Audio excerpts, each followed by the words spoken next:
以三餐四季溫暖相伴。今日同大家分享一道酸甜開胃、帶少少微辣嘅經典家常湯——港式羅宋湯。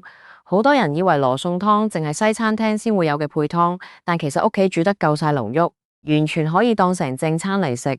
呢道湯熱辣辣，飲落暖胃，就算凍咗擺入雪櫃雪凍，第二日當凍湯飲，味道同樣一流。今日就毫無保留，將呢道酸辣開胃湯頭濃郁嘅羅宋湯秘方教晒大家，保證煮出嚟嘅味道同茶餐廳一樣，甚至仲更香濃。首先講下今日要準備嘅材料：一個洋蔥，一條金腎，三條西芹，半個椰菜，半個檸檬，一個番茄，大約250克牛肉。我今次揀咗大少少牛筋同肥油嘅牛腩碎。呢啲碎牛肉喺街市買好平，而且有牛油同筋膜煲出嚟嘅湯底，特別香滿滿。牛油香用嚟煲湯就最適合。另外準備2湯匙番茄膏，呢個就係成鍋秘湯嘅靈魂。而新鮮番茄做唔到佢咁濃郁嘅酸甜味，色澤亦都更加紅潤。各大超級市場都輕易買到。如果中意食少少微辣，可以準備1至2隻小辣椒。唔食辣嘅話，直接唔落就得。而家開始處理食材。港式羅宋湯有個特色，所有蔬菜同材料都要切大件一啲，唔使切得太工整。因為呢道湯需要長時間慢火煲，如果切得太細，煲完之後蔬菜會完全撚溶，揾唔返原形。洋蔥直接切粗粒，金就去皮之後斜切厚片，西芹洗乾淨，行走表面較老嘅外皮，再切成小段椰菜，洗淨之後切大塊菜脯。至於新鮮番茄，想落就切大塊備用，其實唔落都完全冇問題。始終番茄膏嘅風味已經足夠濃郁。不過加埋新鮮番茄會多一重天然清甜。半個檸檬洗淨留低，留到最後步驟先落，為湯水增添清新果香。跟住處理牛肉，牛肉稍為沖洗一下，用廚房紙貼底吸乾表面水分，再切到一口食嘅細塊。切好之後唔好出水，呢個就係提升味道嘅關鍵技門。牛肉一出水，肉香同牛油精華就會隨住水流走。我哋要用高溫生炒嘅方式將肉汁鎖實。先將生鐵鑊燒到極熱，燒到鑊底微微冒煙，倒入少少油，轉下鑊令油均限鋪開，跟住將生牛肉倒落鑊，聽到嘩啦一聲，千祈唔好即刻用鑊炭翻炒，俾牛肉喺滾熱嘅鑊面略為煎一陣，煎到表面微微上色，鎖實肉汁。只要鑊夠熱，牛肉落去絕對唔會出水，轉中火慢慢翻炒牛肉，直到表面完全轉色，飆出濃郁嘅牛油，焦香牛肉煎到呈現漂亮啡色，就可以先盛起備用。記住千祈唔好洗鑊，鑊底留低咗炒牛肉逼出嘅牛油，仲有微微焦香嘅肉碎精華。呢啲就係烹飪入面講嘅鑊底焦香，係鮮味嘅來源。洗咗就太可惜啦，直接用呢個帶有牛肉香同油脂嘅鑊炒蔬菜就得。將剛才切好嘅洋蔥同西芹倒落鑊，開大火快速翻炒。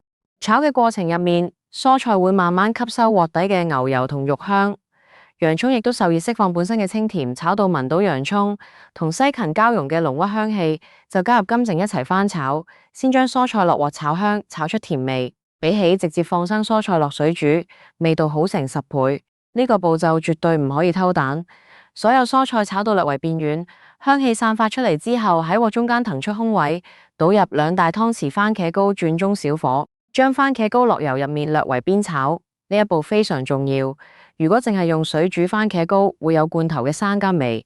經過油炒之後，佢嘅酸甜味會變得柔和香濃，色澤亦都更加紅亮。番茄膏炒香之後，將鑊入面嘅蔬菜同番茄膏貼底兜勻，令每一嚿蔬菜都裹上一層紅潤嘅番茄醬。如果準備咗新鮮番茄同辣椒，呢個時候都可以一齊落去炒勻。炒好之後，將成鑊紅亮嘅蔬菜同番茄膏轉移到大砂煲或者湯煲入面，再將之前煎香嘅牛肉都放埋入去，跟住加入足夠清水，大約3公升左右，夠晒一家人飲先夠盡興。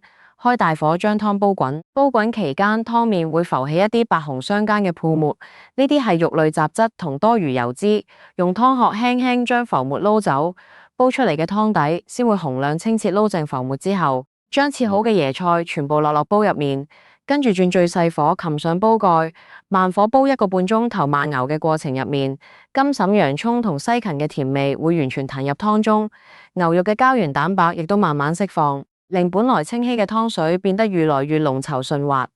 而椰菜經過長時間煲煮，會變得好似綿絮一樣軟爛，吸盡酸甜嘅湯汁。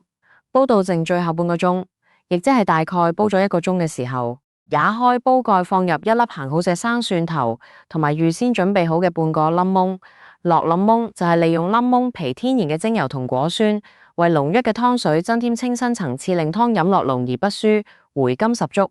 落完之後繼續冚蓋，煲埋剩低嘅半個鐘，1個半鐘頭過後打開煲蓋，一蠟杯紅亮濃郁熱氣騰騰嘅羅宋湯就完成啦。跟住就可以調味，調味好簡單，淨係加適量鹽就得。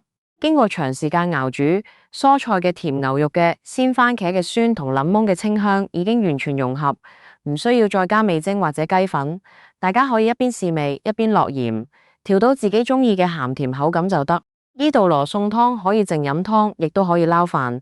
我最推薦嘅食法就係煮一碟通心粉，再將熱辣辣嘅羅宋湯淋上去，變成一餐豐富又好味嘅正餐。大人細路都爭住食3餐4季，用簡單食材溫暖屋企人嘅胃。